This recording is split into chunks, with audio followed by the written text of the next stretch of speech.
আসসালামু আলাইকুম। নতুন একটা ড্রামার এক্সপ্লেনেশন নিয়ে হাজির হয়ে গেলাম। ড্রামাটা অনেকটা ইন্টারেস্টিং। প্রিন্স তার ওয়াইফকে বাঁচাতে অন্য একটি পোর্টালে চলে যায়, আর সেখান থেকে কিভাবে সে তার ওয়াইফকে বাঁচিয়ে নিয়ে আসে, এটাই ড্রামার মূল কাহিনী। তো আর কথা না বাড়িয়ে চলো ড্রামার এক্সপ্লেনেশন দেখে আসা যাক। শুরুতেই আমাদের দেখানো হয় রাজা ইউয়ের দুই ছেলে ছিল। রাজা ইউয়ের বড় ছেলের নাম ছিল ইয়ানচে এবং ছোট ছেলের নাম শাওকি।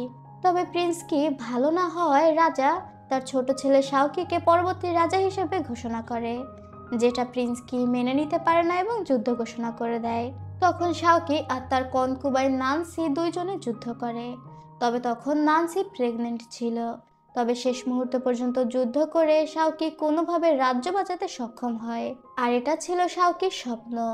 শাওকি ঘুম থেকে জেগে উঠে দ্রুত নানসিকে খুঁজতে থাকে। এটা কিছুদিন আগে ঘটে যাওয়া তাদের সাথে কাহিনী। তখনই নানসি তার কাছে আসে বউয়ের পোশাক পরে। শাওকি অবাক হয়ে জিজ্ঞাসা করে, তুমি বউয়ের পোশাক কেন পরে আছো? নানসি তখন শাওকিকে বলে, চলো আমরা বিয়ে করে নিই। নানসি প্রিন্সের কনকুবাইন ছিল, মানে বৈধ বিয়ে করা ওয়াইফ ছিল না।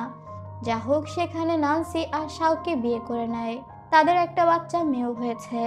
নানসি আর শাওকিকে বিয়ে দেয় তাদের রাজপরিবারের মেন্টর, যাকে সবাই মাস্টার বলে ডাকতো।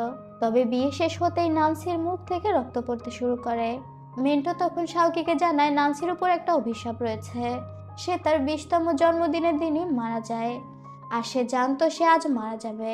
তাই সে আপনাকে বিয়ে করার ইচ্ছা পোষণ করেছে। তবে শাওকি তো নানসিকে খুবই ভালোবাসতো, আর সে নানসির মৃত্যুটা মেনে নিতে পারছিল না। নানসি মেন্টরের কাছ থেকে তার মেয়েকে কোলে নেয় এবং শাওকিকে বলে তার মেয়ের একটা নাম রাখার জন্য। শাওকি তখন তার মেয়ের নাম রাখে ফিনিক্স। এরপর মাস্টার আবার ওই বাচ্চাটিকে নিজের কাছে নিয়ে নেয়। শাওকি নানসিকে ধরে বলছিল, আমি তোমাকে মরতে দিব না, কিন্তু এটা বলতে বলতে নানসি সেখানে মৃত্যুবরণ করে। এদিকে কারাগারে আমাদের ইয়ানজেকে দেখানো হয়। একজন গার্ড যখন তাকে খাবার দিতে আসে, সে ওই গার্ডকে মেরে জেল থেকে বের হয়ে যায়। অন্যদিকে শাওকি তো নানসিকে নিয়ে প্রচন্ড কান্নাকাটি করছিল। সে মাস্টারকে জিজ্ঞাসা করছিল কোনোভাবে কি নানসিকে বাঁচানো যায় কিনা। মাস্টার তখন বলে সে একবার চেষ্টা করে দেখতে পারে। যদি অন্য কোনো পোর্টালে গিয়ে নানসির অভিশাপ ভাঙা যায়, মানে তার 20তম জন্মদিনে তার মৃত্যু হবে, এই অভিশাপটা নষ্ট করা যায়, তাহলে হয়তো নানসি ফিরে আসতে পারে। শাওকি তখন মাস্টারকে বলে যে কোনোভাবে যেন সে তাদেরকে অন্য পোর্টালে পাঠানোর চেষ্টা করে। তখন মাস্টার শাওকিকে একটা ফিনিক্স হেয়ার পিন দেয় এবং বলে, তোমার কাজ শেষে এই হেয়ার পিনের মাধ্যমে তুমি এইখানে ফিরে আসতে পারবে, মানে তাদের আসল দুনিয়াতে। আর তারপর মাস্টার শুরু করে একটি রিচুয়াল, যার মাধ্যমে তারা অন্য কোনো পোর্টালে চলে যাবে। আর তখনই সেখানে ইয়ানজে চলে আসে এবং শাওকির দিকে তলোয়ার দিয়ে আঘাত করে। শাওকি সেই তলোয়ারটা ধরে ফেলে আর মাস্টারকে বলে দ্রুত করার জন্য। আর এখানেই সিন কাট হয়। আমাদের চ্যাং মেনশন দেখানো হয়, যেখানে একজন বৃদ্ধ মহিলা বলছিল যে আজ তার ছেলের বিয়ে হয়েছে, এই কারণে সে বাড়ির সমস্ত মেয়েদের উপহার দিবে। আর সেই বৃদ্ধ মহিলা মনে মনে চিন্তা করছিল, যদি তার ছেলের ঘরে কোনো উত্তরাধিকারী চলে আসে, তাহলে সে তার ছেলের বউকে ফিনিক্স হেয়ারপিন দিয়ে দিবে। মানে এখানেও একটা ফিনিক্স হেয়ারপিন ছিল। ঘরের মধ্যে আমরা দেখতে পাই এটা তো ছিল প্রিন্স শাওকি, মানে সে এই পোর্টালে চলে এসেছে। আর সে বিয়ে করেছে বাই নামে একটা মেয়েকে। তবে সে যখন বাইয়ের কাছাকাছি যায়, হঠাৎ করে তার মাথা যন্ত্রণা শুরু হয় এবং সে উঠে বসে বাইকে একটা থাপ্পড় লাগিয়ে দেয়। বাই তখন বলে, তুমি কি করছো? আজ আমাদের প্রথম রাত, আর তুমি এমন পাগলামি কেন করছো? শাওকির প্রচন্ড মাথা যন্ত্রণা শুরু হয়, আর তখন তার পাস্টের কিছু কথা মনে পড়ে, যেখানে আমরা দেখতে পাই এই পোর্টালে শাওকির ওয়াইফ ছিল নানসি। তবে শাওকি ছিল প্রচন্ড চরিত্রহীন। সে নানসিকে খুবই বাজেভাবে ট্রিট করত এবং এই বাই নামে মেয়েদের সাথে পরকীয়া করে আজ তাকে বিয়ে করেছে। আর এই জিনিস মনে করার পর শাওকি মনে মনে চিন্তা করতে থাকে, একটা লুচ্চা ছেলের মধ্যেই আমাকে আসতে হলো। বেচারা শাওকি। সে তখন দ্রুত নানসির উদ্দেশ্যে যেতে চায়, কেননা সে নিজেই নানসিকে বন্দি করে রেখেছিল। বাই তখন শাওকিকে বলে, তোমার হঠাৎ কি হয়ে গেল? তুমি তো বলেছিলে ওই মেয়েটি আমার নখের যোগ্য না। এদিকে নানসিকে একজন মেয়েট খাবার দিতে আসে। তবে নানসি প্রচন্ড রেগে ছিল, তাই সে খাবার খেতে চায় না। তখন ওই মেয়েড নানসিকে মারতে যায়, আর সেই সময় সেখানে চলে আসে শাওকি। সে মেয়েটকে ধাক্কা মেরে দূরে সরিয়ে দেয়। নানসি তখন বলে, তুমি এখানে কেন এসেছো? তোমার তো আজ বাসর। শাওকি এবার নান্সির কাছে বসে বলে, আমি তোমার সাথে থাকতে চাই। আমার কি হয়ে গিয়েছিল আমি জানি না, আমি ওই মেয়েটকে বিয়ে করেছিলাম, কিন্তু এখন আমি তোমার কাছে ফিরে এসেছি। তবে নান্সি প্রচন্ড রেগেছিল। সে তো শাওকিকে একটা থাপ্পড়ও লাগিয়ে দেয়। শাওকি নান্সির কাছে ক্ষমা চাচ্ছে আর তাকে ফিরিয়ে নিয়ে যেতে চাচ্ছে, এই জিনিসটা নান্সির বিশ্বাস হচ্ছিল না। তখনই নান্সি খেয়াল করে বাইরে দাঁড়িয়ে বাই এসব দেখছে। বাই সেখান থেকে চলে আসে শাওকির মায়ের কাছে। বাই আসলে শাওকির খালাতো বোন ছিল। আসে আসে শাওকির মায়ের কাছেই বড় হয়েছে, যে কারণে নিজের বোনের মেয়ের সাথে নিজের ছেলের বিয়ে দিয়েছিল। যা হোক, শাওকি নান্সিকে মানানোর জন্য তাকে জোর করে জড়িয়ে ধরে, যাতে করে নান্সির রাগ ঠান্ডা হয়ে যায়। সে তো জানতোই যে পরকীয়া করে আরেক মেয়েকে বিয়ে করেছে, নান্সি রাগ করবে, এটা স্বাভাবিক। কিন্তু সেখানে শাওকির মা চলে আসে আর প্রচন্ড বকাবকি শুরু করে। সে শাওকিকে বলে এই মেয়েকে ডিভোর্স দিয়ে দেওয়ার জন্য। নান্সি তখন বলে, অবশ্যই আমাকে ডিভোর্স দিয়ে দিন। তখন শাওকি নান্সিকে অজ্ঞান করে ফেলে আর ওর মাকে কড়া গলায় বলে দেয় সে নান্সিকে ডিভোর্স দিবে না, আর বাকি কথা কাল সকালে হবে। পরদিন সকালের দৃশ্য দেখানো হয়। শাওকি নান্সির দিকে তাকিয়েছিল, সে মুগ্ধ হয়ে নান্সিকে দেখছিল। নান্সির যখন ঘুম ভাঙে তখন সে শাওকিকে বলে, তুমি আমার সাথে কি করেছো? মানে সিরিয়াসলি, এতদিন ওরা হাজব্যান্ড ওয়াইফ ছিল এবং নান্সির বাচ্চা হচ্ছিল না বলে শাওকি তার উপর অত্যাচার করত, আর এখন সে জিজ্ঞাসা করছে তুমি আমার সাথে কি করেছো? এই নায়িকাগুলো এত ন্যাকামি জানে। যা হোক, নান্সি শাওকিকে বলে তাকে ডিভোর্স দেওয়ার জন্য, যেহেতু শাওকির মা চাচ্ছে না। শাওকি তখন বলে, আমি তোমাকে বিয়ে করেছি আর আমি কখনোই তোমাকে ডিভোর্স দিব না। এটা শুনে নান্সি শাওকির চোখে একটা ঘুষি মারে। শাওকি তখনও বলে যে সে নান্সিকে ডিভোর্স দিবে না। এরপর শাওকি তার মায়ের সাথে দেখা করতে যায়। তার মা জিজ্ঞাসা করে যে নান্সিকে কেন ডিভোর্স দিতে চাচ্ছে না। শাওকি তার সাথে তাদের একজন বিজনেস ম্যানেজারকে নিয়ে এসেছিল, যে শাওকির মাকে বলে ইম্পেরিয়াল কোর্ট থেকে অডিট আসবে। এখন যদি সে নান্সিকে ডিভোর্স দিয়ে দেয় তাহলে বিজনেস রাইভালরা এটাকে কাজে লাগিয়ে শাওকির চরিত্রের উপর দাগ দিতে পারে, মানে শাওকির মাকে ভুং ভাং বুঝিয়ে দেয় আর কি। শাওকির মা তখন বলে, আচ্ছা ঠিক আছে, তাহলে অডিট চলে গেলে নান্সিকে ডিভোর্স দিয়ে দেবে, আর তুমি আমাকে কথা দাও বাইকে ভালোভাবে ট্রিট করবে। শাওকি তখন বলে, অবশ্যই, বাইকে এখন থেকে আমি খুব ভালোভাবে ট্রিট করব, একদম আমার নিজের বোনের মতো। তবে এই বিষয়টা তো বাই হজম করতে পারে না। তখন সে চিন্তা করে কিভাবে নান্সিকে ফাঁসানো যায়। বাই চলে আসে নান্সির ঘরের পাশে। নান্সি যখন ঘর থেকে বের হয়ে যায় সে বুঝতে পারে বাই সেখানে দাঁড়িয়ে আছে, আর বাইয়ের হাতে ছিল একটা কালো জাদুর পুতুল। এখানে সিন কাট হয়, দেখা যায় বাই একটু পরেই শাওকির মাকে নিয়ে নান্সির ঘরে আসে। সে শাওকির মাকে বুঝিয়েছিল যে নান্সি শাওকিকে কালো জাদু করেছে, তা না হলে মানুষ এক রাতের মধ্যে এভাবে কিভাবে চেঞ্জ হতে পারে। মেয়েটা তখন নান্সির পুরো ঘর তল্লাশি করে আর সেখানে একটা বাচ্চার পুতুল খুঁজে পায়। নান্সি তখন নাটক করার কান্না করে বলে, আমার বাচ্চা হয় না বলে শাওকি আমার সাথে বাজে ব্যবহার করে, তাই আমি বাচ্চা হওয়ার জন্য প্রেয়ার করছি। এটা কি অপরাধ? আমি তো আমার স্বামীকে একটা উত্তরাধিকারী দিতে চেয়েছি। শাওকির মা আসলে খারাপ ছিল না, বাই তার মাথায় উল্টাপাল্টা চিন্তা দিয়ে রাখতো। সে তখন চিন্তা করে, তাই তো, তার ছেলে বউ তো বাচ্চা হওয়ার জন্য প্রার্থনা করছে, এটা তো কোনো ভুল না। সে তখন বলে, আচ্ছা ঠিক আছে, তাহলে এই বিষয় বাদ দাও। তবে শাওকি বলে, এই বিষয় তো এত সহজে বাদ দেওয়া যাবে না, যেহেতু নান্সির উপরে বাই বিনা কারণে দোষ দিয়েছে, তাই এখন বাইয়ের নান্সির কাছে মাফ চাইতে হবে। শাওকির মা তখন বাইকে বলে মাফ চেয়ে নিতে। বাই তখন বাধ্য হয়ে নান্সির কাছে মাফ চায়, তবে মনে মনে চিন্তা করে এটা শোধ আমি তোমার থেকে নিব। পরবর্তী সিনে আমাদের একটি গাড়ি দেখানো হয়, যার ভিতরে একটি ছেলে বসেছিল, আর এই ছেলেটি ছিল ইয়নজে। মানে শাওকি আর নান্সির সাথে ইয়নজেও এই পোর্টালে চলে এসেছে। তবে ইয়ানজের কিছুই মনে ছিল না, যেমনটা মনে ছিল না নান্সির। তবে শাওকির আগে সব কথাই মনে ছিল। যা হোক, এই পোর্টালে ইয়ানজের যে মা, সে ছিল শাওকির সৎ মা। সে মারা যাওয়ার সময় ইয়ানজেকে বলে তার মৃত্যুর পর তার ছাইগুলো যেন চ্যাং ফ্যামিলির কবরস্থানে কবর দেওয়া হয়। এমনিতে সে সারা জীবন খুব কষ্টে কাটিয়েছে। আসলে ইয়ানজের মা শাওকির মাকে মেরে ফেলার চেষ্টা করেছিল, আর তারপরে শাওকির বাবা তাকে বাড়ি থেকে বের করে দিয়েছে, আর সেখান থেকে ইয়ানজে আর তার মা বেশ কষ্ট করে বেঁচেছিল। ইয়ানজে শাওকিদের বাড়ির সামনে এসে দাঁড়ায় এবং রাগী দৃষ্টি নিয়ে সে বাড়ির দিকে তাকিয়ে থাকে, চিন্তা করতে থাকে তার যা কিছু আছে সে সব কিছু অবশ্যই ফেরত নেবে। এদিকে বাই আবারও নান্সির পেছনে লাগার জন্য একটা লোককে ভাড়া করে নিয়ে আসে। ওই লোকটি নান্সির ঘরের মধ্যে ধোঁয়া দিয়ে নান্সিকে অজ্ঞান করে ফেলে, আর তারপর জানালা দিয়ে নান্সির ঘরে প্রবেশ করে।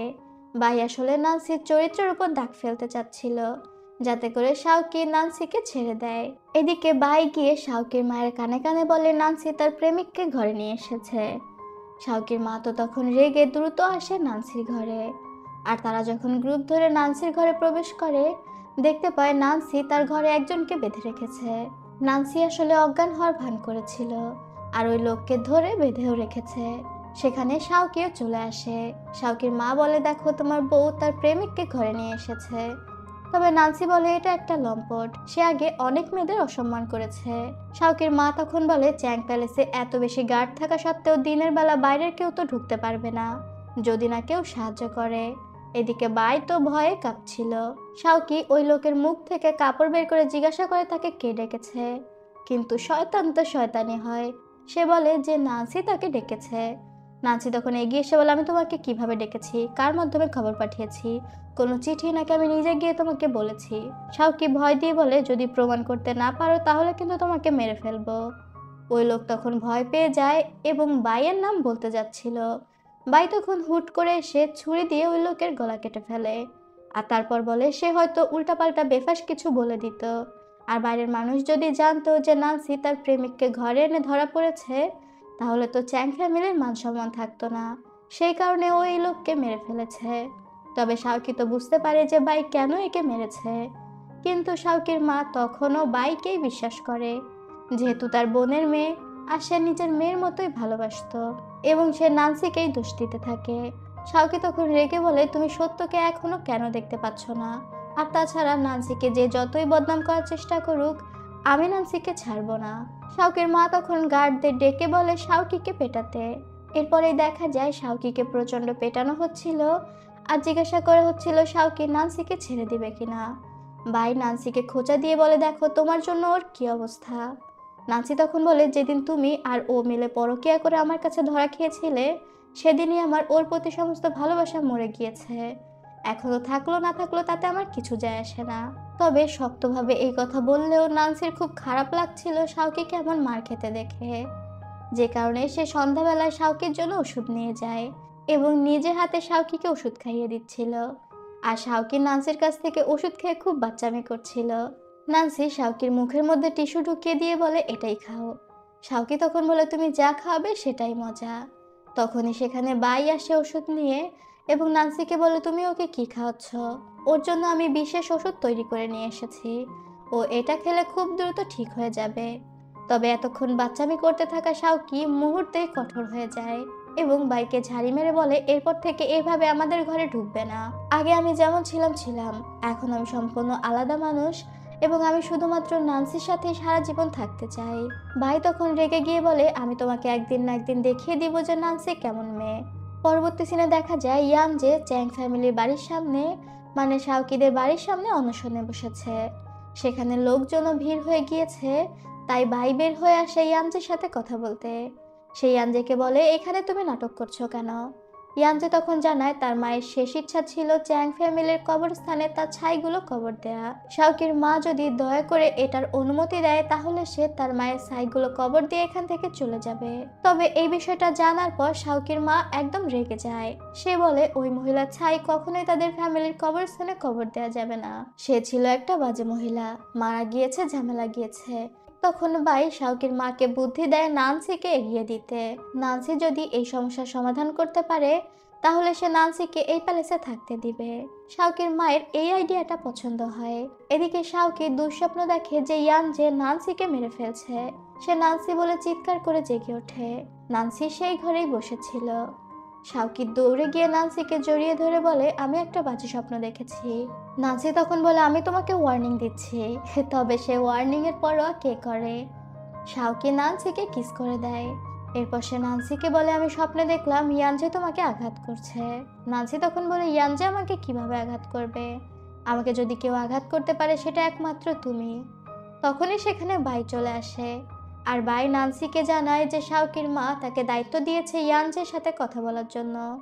তখন তারা জানতে পারে যে ইয়ানজে ফিরে এসেছে। নান্সি তখন বের হয় ইয়ানজের সাথে কথা বলতে, আর সে ডিরেক্ট ইয়ানজেকে দুইটা অপশন দেয়।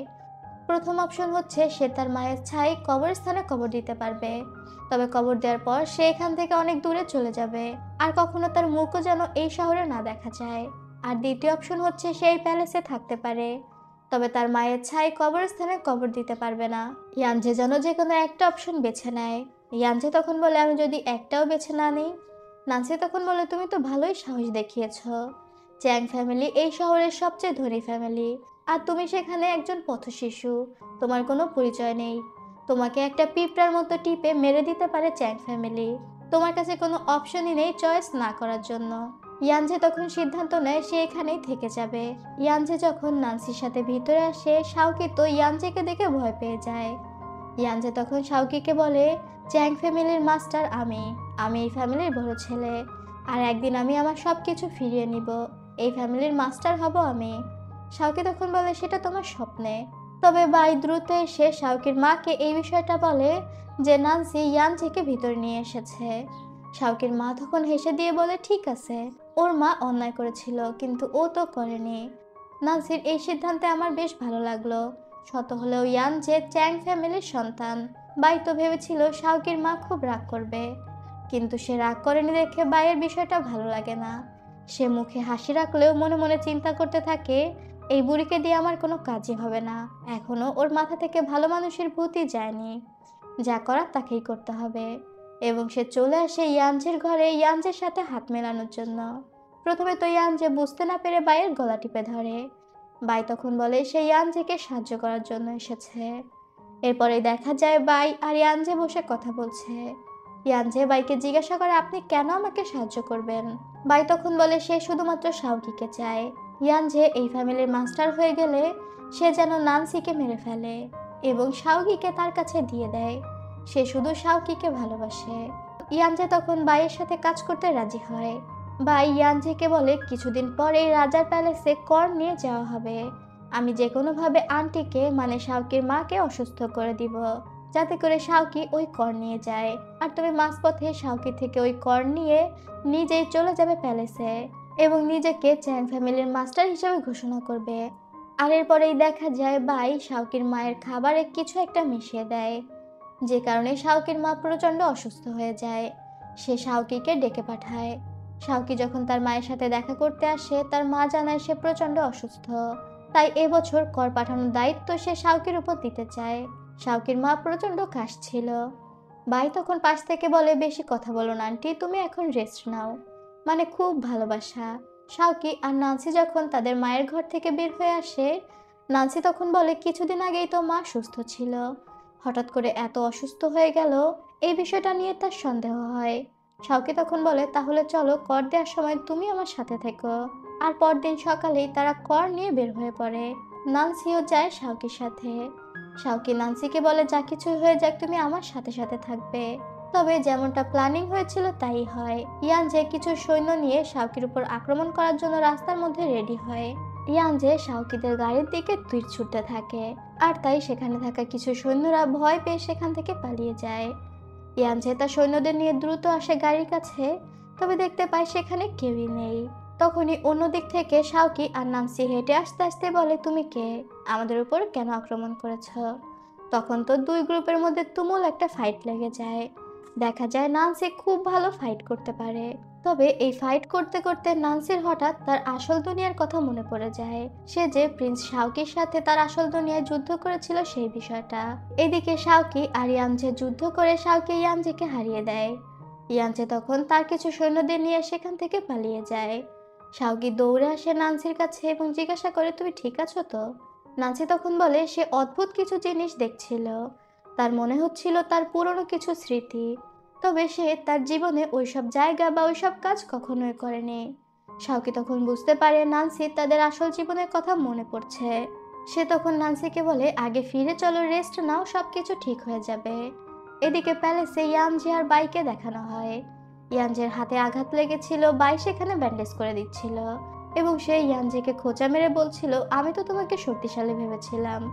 ইয়ানজে বাইকে জিজ্ঞাসা করে যে নানসি কি মার্শাল আর্ট জানে কিনা। নানসি যেভাবে যুদ্ধ করছিল, মার্শাল আর্ট না জানলে তো এত সাহসের সাথে যুদ্ধ করা যায় না। বাই তখন বলে, আরে কি বলো, নানসি খুব গরিব পরিবারের মেয়ে। সে তো কিছুদিন আগে সহজ সরল ভোলা ভালা একজন ছিল, হঠাৎ করে কেন এমন চেঞ্জ হয়ে গেল জানি না। নান্সি এবং শাওকি দুইজনেই চেঞ্জ হয়ে গিয়েছে। ইয়ানজেও এই বিষয়টা নিয়ে টেনশনে পড়ে যায়। এদিকে নান্সি আর শাওকি যখন কথা বলছিল, নান্সি শাওকিকে বলে, তোমার আগের ক্ষতগুলো থেকে আবারও রক্ত বের হচ্ছে, আজকে যুদ্ধ করার জন্য। শাওকি তখন বলে, তোমাকে প্রোটেক্ট করার জন্য আমি আমার জীবনও দিতে পারি, যতক্ষণ পর্যন্ত তুমি সেফ আছো ততক্ষণ পর্যন্ত কোনো সমস্যাই নেই। নান্সি এটা শুনে বলে, ঢং। এটা বলে সে চলে যেতে চাচ্ছিল। শাওকি তখন নান্সিকে টান দিয়ে নিজের কোলের উপর বসিয়ে নেয় আর তারপর বলে, আমি সত্যি বলছি, আমার জীবনের সবচেয়ে ইম্পর্ট্যান্ট হচ্ছে তুমি। যেটা শুনে নান্সির বেশ ভালো লাগে। পরবর্তী সিনে দেখা যায় বাই আসে শাওকির মায়ের জন্য ওষুধ নিয়ে। তবে এসে দেখতে পায় শাওকির মা টেবিলের উপর পড়ে আছে। বাই তখন দ্রুত শাওকির মাকে চেক করে এবং বুঝতে পারে শাওকির মা মারা গিয়েছে।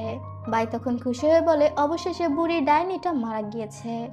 আর সে শাওকির মায়ের ঘরে এসে ফিনিক্স হেয়ার পিন খুঁজতে থাকে। তবে সব জায়গায় খোঁজার পরেও সে ওই হেয়ার পিনটা কোথাও পাচ্ছিল না।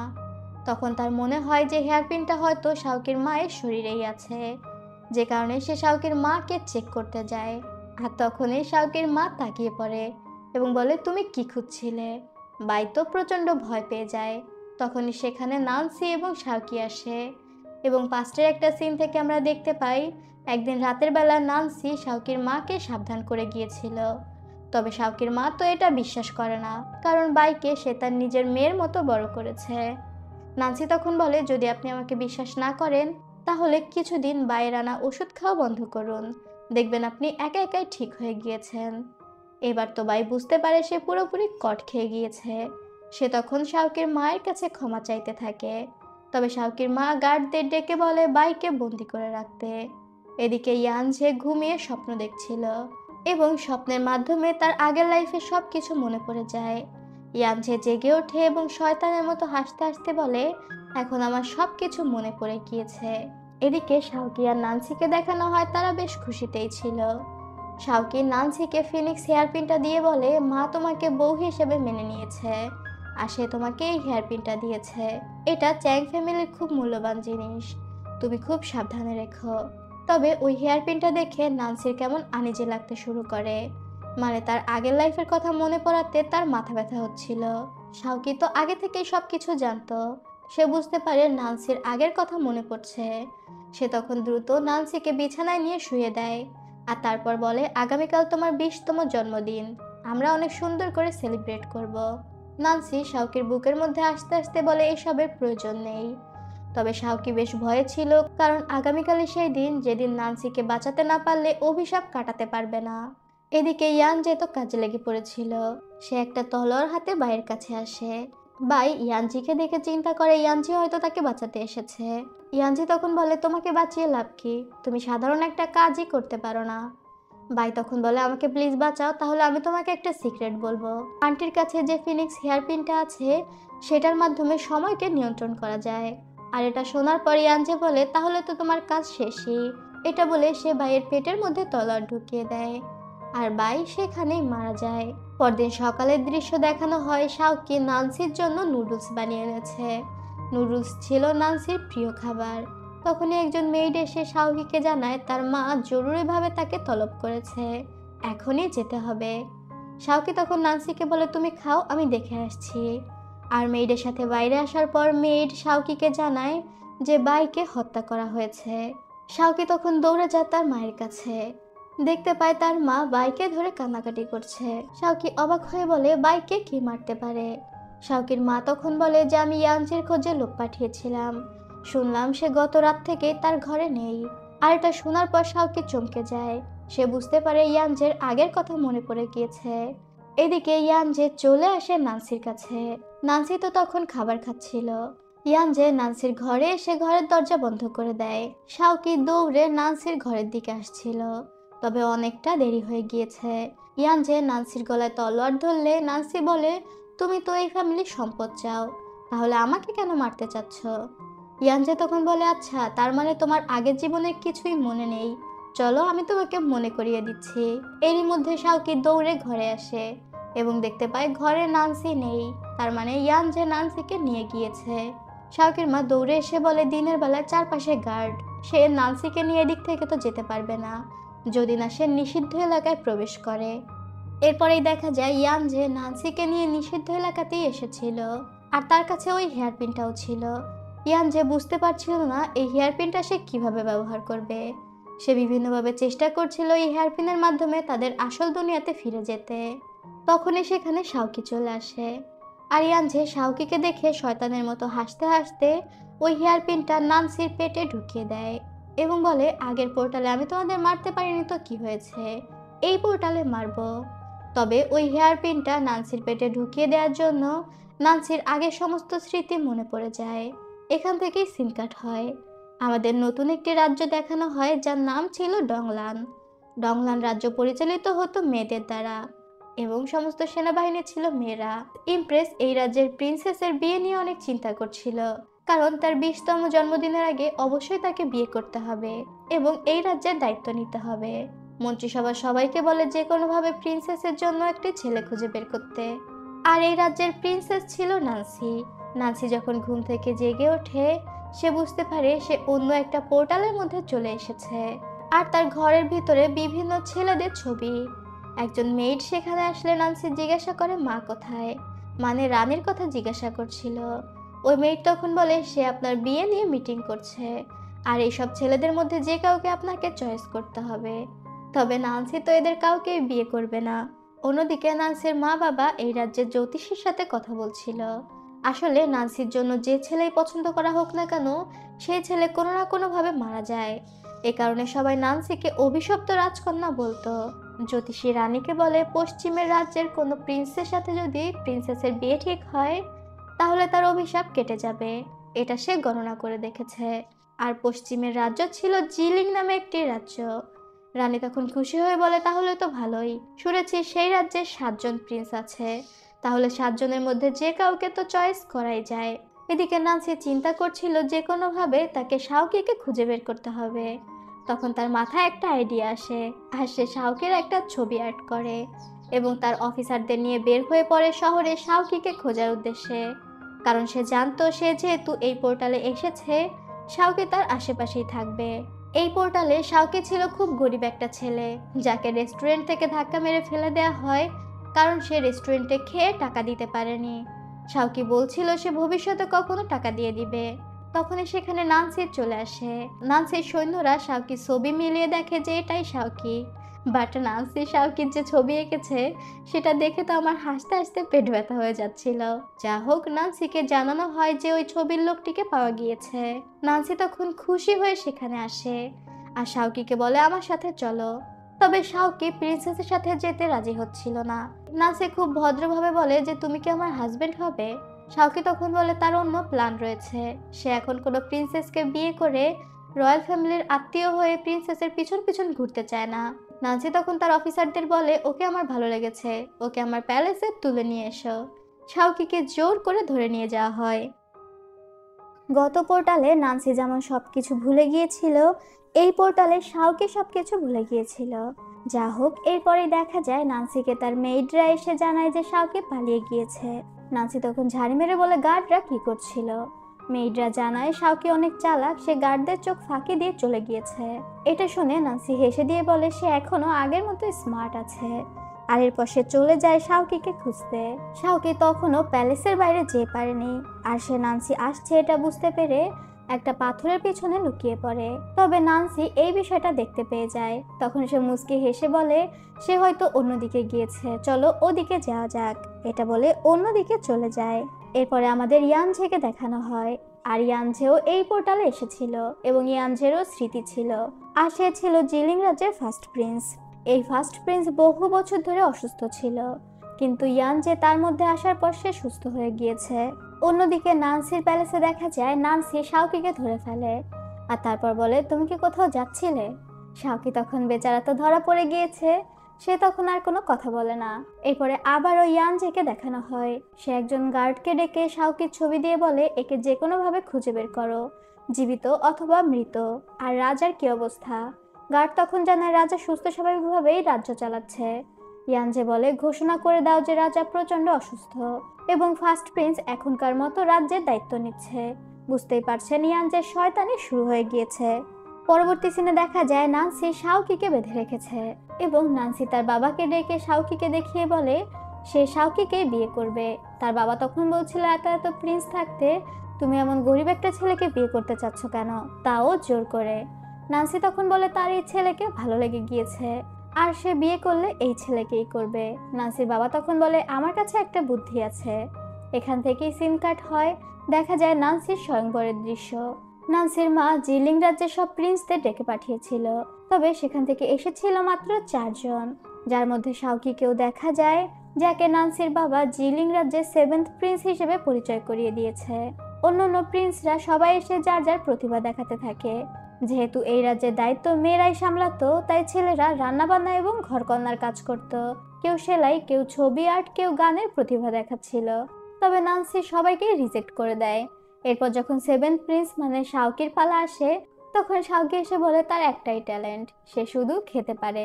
রানী তো এটা শুনে মোটেও খুশি হয় না। সে নান্সিকে বলে এটা বাদ। তবে নান্সি তো শাওকিকেই বিয়ে করবে। সে তখন বলে হয়তো হতে পারে সে ইউনিক কোনো স্টাইলে খেতে পারে, কিন্তু শাওকি খুব ফানি ভাবে খেতে থাকে, মানে হাবাতের মতো। রানী খুবই বিরক্ত হয়ে বলে তুমি অন্য প্রিন্সদের মধ্যে কাউকে চয়েস করো। নান্সি তখন বলে সেই 7th প্রিন্সকে বিয়ে করবে, তার 7th প্রিন্সকেই পছন্দ। নান্সির মা রাজি হচ্ছিল না। তখন নান্সির বাবা বলে আচ্ছা নান্সি যেহেতু এটা চয়েস করেছে, হয়তো এর অন্য কোনো কারণ আছে, তুমি অন্তত ওকে একটা সুযোগ দাও।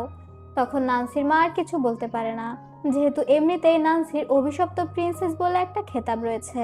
তবে নান্সির এই পছন্দ করা নিয়ে অন্যান্য প্রিন্সরা হাসাহাসি করতে থাকে, বলতে থাকে নান্সি কি অন্ধ?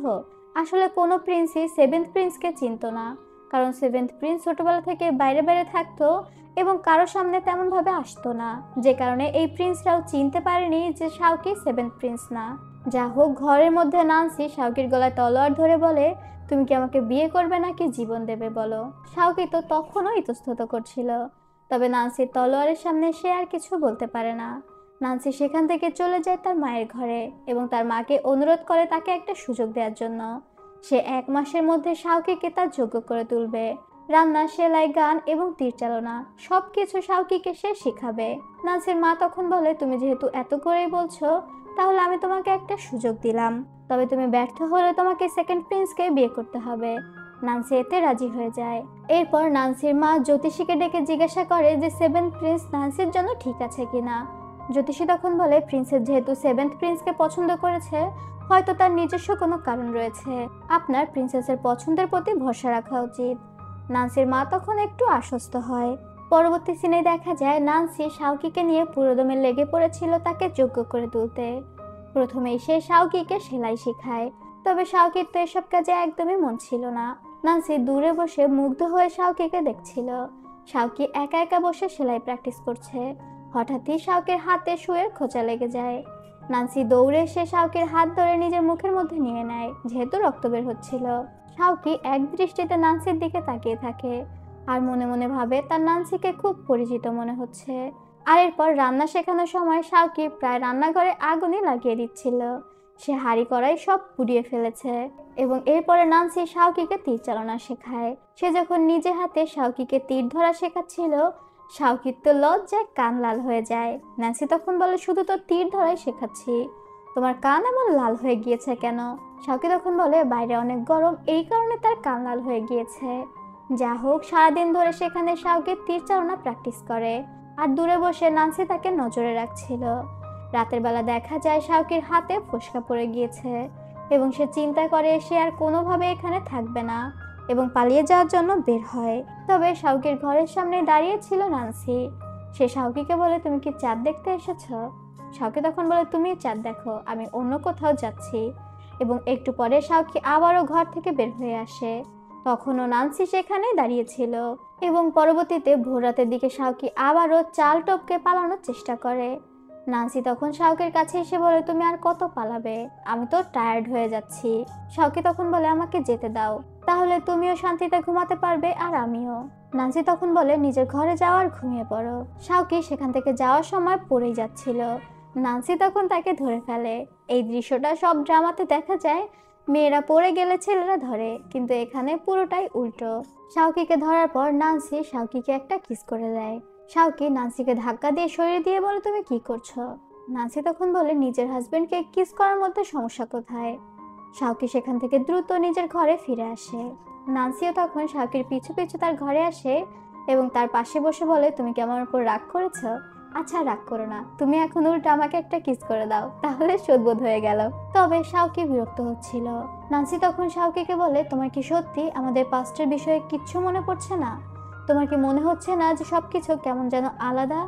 শাওকি তখন বলে, আমার মনে পড়ছিল। আমার কেন যেন মনে হচ্ছিল তুমি আমার অনেক দিনের পরিচিত। নান্সি শাওকির কাছাকাছি এসে বলে, আর কি মনে পড়েছে?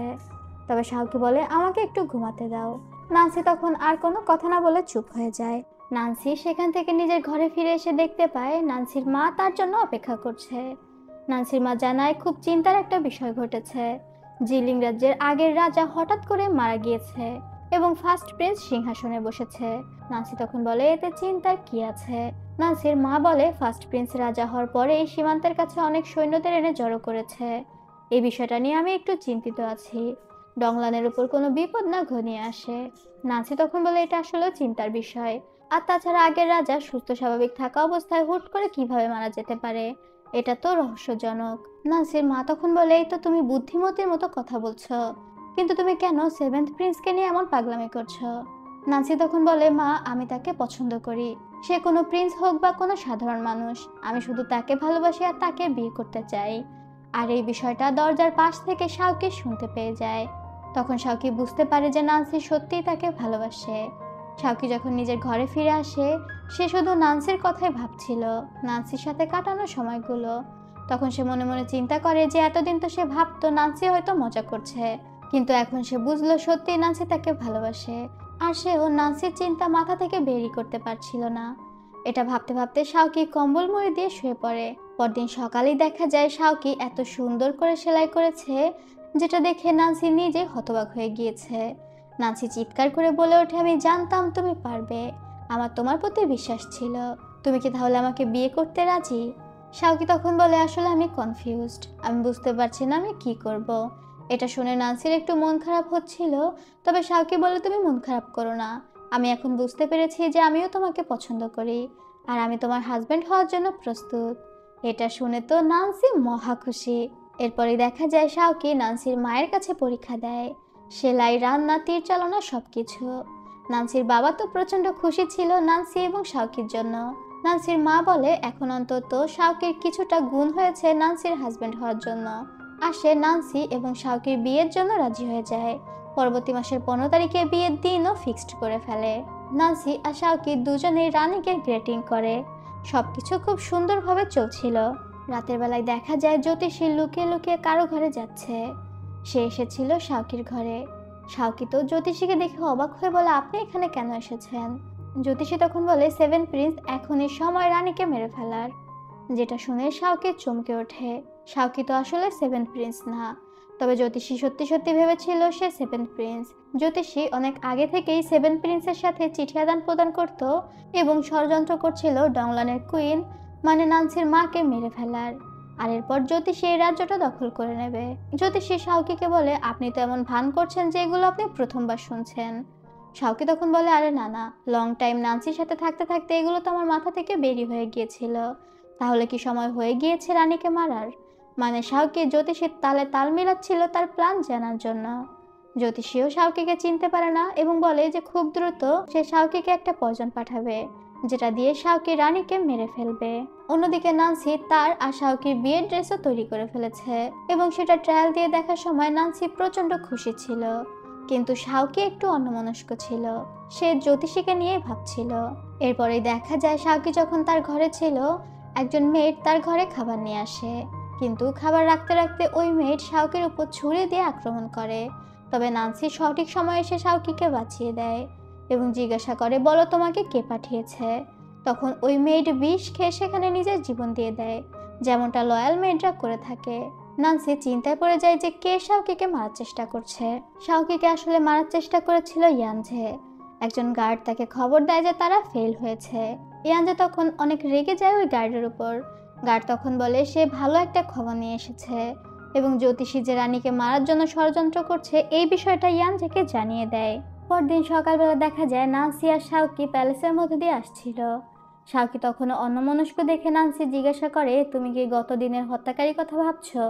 তোমার কি এখনো ভয় লাগছে? শাওকি তখন নান্সিকে তার মায়ের সাথে করা ষড়যন্ত্রের কথা বলতে চাচ্ছিল, যেটা জ্যোতিষী করছে। তবে তখনই সেখানে জ্যোতিষী চলে আসে।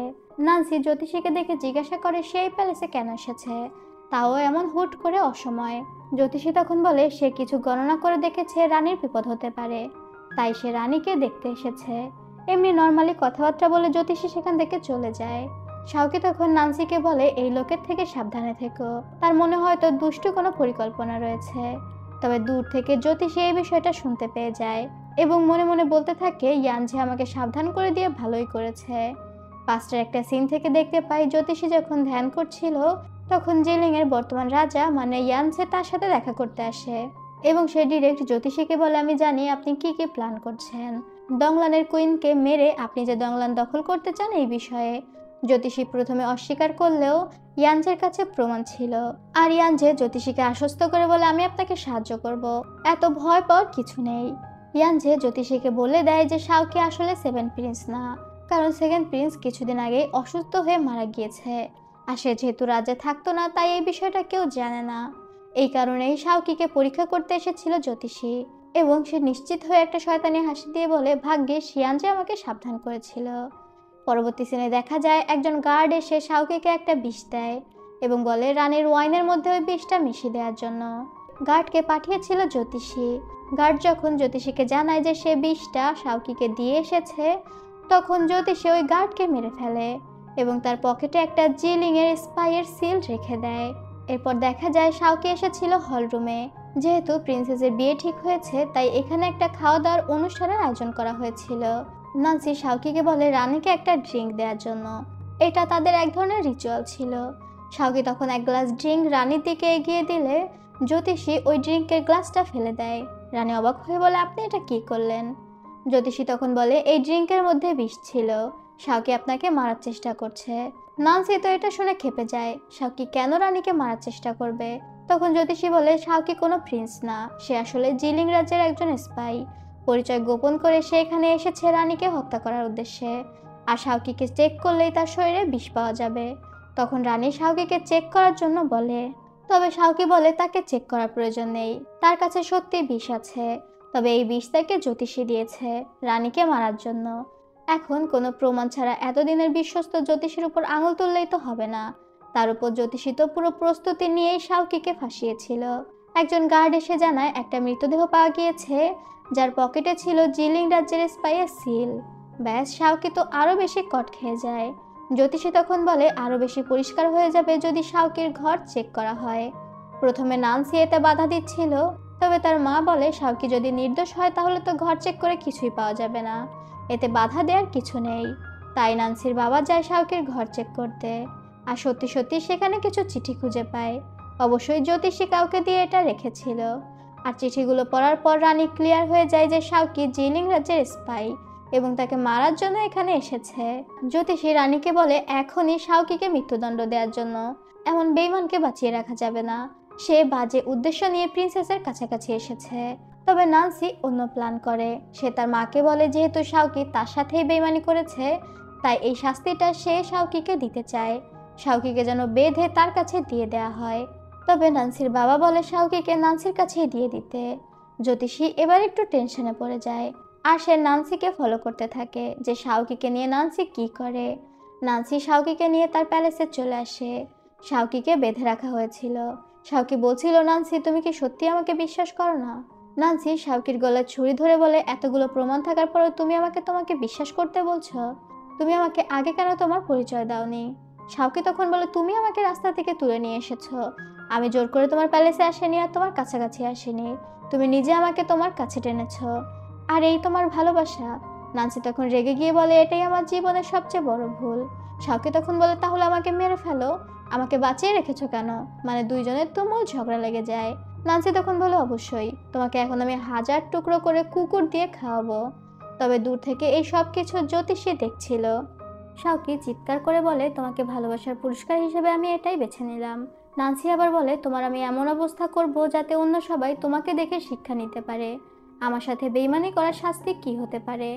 এটা বলে নান্সি শাওকির পেটে ছুরি ঢুকিয়ে দেয়। শাওকি সেখানেই পড়ে যায়। দূর থেকে জ্যোতিষী যখন নিশ্চিত হয় যে নান্সি শাওকিকে মেরে ফেলেছে, তখন সে সেখান থেকে চলে যায়। নান্সি তার গার্ডদের বলে শাওকিকে কেটে টুকরো টুকরো করে কুকুর দিয়ে খাইয়ে দিতে। এদিকে জ্যোতিষী এসে ইয়ানজেকে জানায় যে নান্সি শাওকিকে মেরে ফেলেছে। ইয়ানজে তখন বলে, আফসোস, শাওকি মারা গেল, তবে আমি তাকে মারতে পারলাম না। জ্যোতিষী বলে, কোনো সমস্যা নেই, আরও একজন তো আছে, আপনি তাকে মারতে পারবেন। মানে নান্সির কথা বলছিল। ইয়ানজে তখন বলে সে নান্সিকে মারতে চায়, সে নান্সির করুণ চেহারা দেখতে চায় এবং নান্সির সুন্দর সুন্দর হাত দিয়ে তার কাছে প্রাণ ভিক্ষা চাচ্ছে, এই জিনিসটা দেখতে চায়। ইয়ানজে তার পুরো বাহিনী নিয়ে জ্যোতিষীর প্যালেসে ছিল। সে তার সম্পূর্ণ বাহিনীকে প্রস্তুত করে এবং বলে আগামীকাল তারা ডংলানের উপর আক্রমণ করবে। পরদিনই ছিল নান্সির 20তম জন্মদিন, যেদিন অভিশাপ অনুযায়ী নান্সির মৃত্যু হবে। নান্সি সুন্দর করে সেজে হলে আসে। আজ নান্সিকে তার মা রাজত্ব ট্রান্সফার করবে, মানে নান্সিকে রানী বানিয়ে দিবে। যদিও তার বিয়ে হয়নি, অনেক ঝামেলা লেগে গিয়েছে, যা হোক। এদিকে প্যালেসের সমস্ত সৈন্যদের মেরে প্যালেসের ভিতরে প্রবেশ করছিল ইয়ানজে। ইয়ানজের সাথে যেহেতু অনেক সৈন্যরা ছিল আর প্যালেসে সামান্য কিছু গার্ড, তারা যুদ্ধ করতে পারছিল না। হলে এইসব কিছু না জানা সবাই সুন্দর উপভোগ করতে থাকে। তখন একজন গার্ড দৌড়ে এসে রানীকে জানায় জিলিং রাজ্যের সৈন্যরা তাদের উপর আক্রমণ করেছে এবং অলরেডি প্যালেসের ভিতরেও ঢুকে গিয়েছে। তারা ওই সৈন্যদের আটকাতে পারেনি, কারণ সেখানে প্রচুর পরিমাণে সৈন্য রয়েছে। তবে এসব বলতে বলতেই জ্যোতিষী সেখানে এসে ওই সৈন্যকে মেরে ফেলে আর তারপর বলে, তুমি অনেক বেশি কথা বলছো। নান্সির মা বাবা সবাই তো হা হয়ে তাকিয়ে থাকে, জ্যোতিষী করছেটা কি। নান্সির বাবা চিৎকার করে বলে, তুমি কিন্তু নিজের সীমা অতিক্রম করছো। জ্যোতিষী তখন বলে, আমি আর কি সীমা অতিক্রম করলাম, আসল সীমা অতিক্রমকারী তো আসছে। তবে আমরা দেখতে পাই সাদা পোশাকধারী কিছু সৈন্য নিয়ে কেউ একজন আসছিল ঘোড়া চাপিয়ে, তবে কে আসছে এটা দেখানো হয় না। একটু পরে সেই হলের মধ্যে ইয়ানজে তার সমস্ত সৈন্যদের নিয়ে প্রবেশ করে, সবাইকে ঘিরে ফেলে। রানী এবার বুঝতে পারে যে আসল কালপ্রিট হচ্ছে জ্যোতিষী কিভাবে শাওকিকে ফাঁসিয়েছিল এবং জ্যোতিষী হাসতে হাসতে সবকিছু স্বীকার করে। নান্সি তখন বলে, তোমার কি মনে হয় আমি তোমার কথাতে হুট করে আমার হবু হাজব্যান্ডকে মেরে ফেলবো? জ্যোতিষী তখন বলে, আমি নিজে চোখে দেখেছি আপনি তাকে মেরে ফেলেছেন। নান্সি বলে, তুমি ভুল দেখেছ। তখন আমরা পাস্টের একটা সিনে দেখতে পাই নান্সি আগেই বুঝতে পেরেছিল যে জ্যোতিষী তাদেরকে দেখছে এবং শাওকিকেও এই বিষয়টা অ্যালার্ট করে দেয় আর তারা শাওকির মৃত্যুর একটা মিথ্যা নাটক করে। শাওকিকে অন্য একটা সেফ জায়গায় রেখে দেওয়া হয়েছিল এবং রাতের বেলা নান্সি গিয়ে শাওকিকে ফিনিক্স হেয়ারপিন দিয়ে আসে। আর সেই হেয়ারপিন নিয়ে শাওকি চলে যায় ডংলান রাজ্যের সীমান্তে তো রাজ্যের অনেক গার্ডরা ছিল, সেনাবাহিনী, তাদেরকে নিয়েই আসার জন্য বলে দিয়েছিল নান্সির 20তম জন্মদিনে। এটা শুনে জ্যোতিষী বলে, কখনোই সম্ভব না, আমার চোখকে আপনি ধোঁকা দিতে পারেন না। ইয়ানজি তখন বলে, শাওকি আগে মরেনি তো কি হয়েছে, এখন মরবে, আমি নিজে হাতে তাকে হত্যা করব। আর তাছাড়া তোমাদের চারপাশ থেকে ঘিরে ফেলেছে। তখনই সেখানে শাওকি চলে আসে। শাওকির সৈন্যরাও দৌড়ে হলের মধ্যে চলে আসে। ইয়ানজে তখন নান্সির গলায় তলোয়ার ধরে বলে, শাওকি যদি যুদ্ধ করে তাহলে নান্সিকে মেরে ফেলবে। শাওকি তখন সবাইকে থেমে যেতে বলে। নান্সি বারবার বলছিল, তুমি আমার পরোয়া করো না, নিজের যুদ্ধ চালিয়ে যাও। তবে শাওকি তো সেটা করবে না। ইয়ানজে বলে, ওই ফিনিক্স হেয়ারপিনটা আমাকে দিয়ে দাও। শাওকি তো দিতে রাজি হয়, তবে স্বাভাবিকভাবে দিলে হবে না, শাওকিকে হাঁটু গেড়ে বসে ইয়ানজের দিকে এগিয়ে সেই ফিনিক্স হেয়ারপিন দিতে হবে। শাওকি নান্সির জন্য সেটাই করে। নান্সি তো বেচারি অনেক কান্না করছিল শাওকির এমন অবস্থা দেখে। তবে শাওকি ঠিক ইয়ানজের সামনে গিয়ে নান্সিকে কিছু একটা ইশারা করে আর তখনই নান্সি ইয়ানজের হাতে তলোয়ার নিয়ে জ্যোতিষের গলা কেটে ফেলে। এদিকে শাওকি ওই হেয়ারপিন ইয়ানজের পেটে ঢুকিয়ে দেয়, মানে দুইজনে চোখে চোখে ইশারা করে এই প্ল্যান করে নিয়েছিল। আর ওই হেয়ারপিন দিয়ে ইয়ানজেকে মারার সাথে সাথে হেয়ারপিনটা জ্বলজ্বল করে ওঠে। নান্সির অভিশাপও কেটে যায়। তার 20তম জন্মদিনে যেহেতু সে মারা যায়নি, তাই তার অভিশাপ কেটে গিয়েছিল। মেন্টর বুঝতে পারে যে তারা তাদের আসল দুনিয়াতে ফিরে আসছে। এরপর আমাদের শাওকিকে দেখানো হয় যে তার মেয়ে এবং নান্সিকে নিয়ে বসেছিল। নান্সি তখনও জ্ঞান ফেরেনি। শাওকি খুব ভয়ে ছিল। নান্সিকে বাঁচাতে সে 2টা পোর্টাল ভ্রমণ করে এসেছে। এখনো যদি নান্সির জ্ঞান না ফেরে তাহলে তো নান্সিকে মৃতই ধরে নিতে হবে। সে নান্সির হাত ধরে কান্না করছিল আর বলছিল, প্লিজ জেগে ওঠো। তখনই দেখা যায় নান্সির চোখ খোলে, মানে নান্সির অভিশাপ কেটে গিয়েছে আর সে ফিরে এসেছে।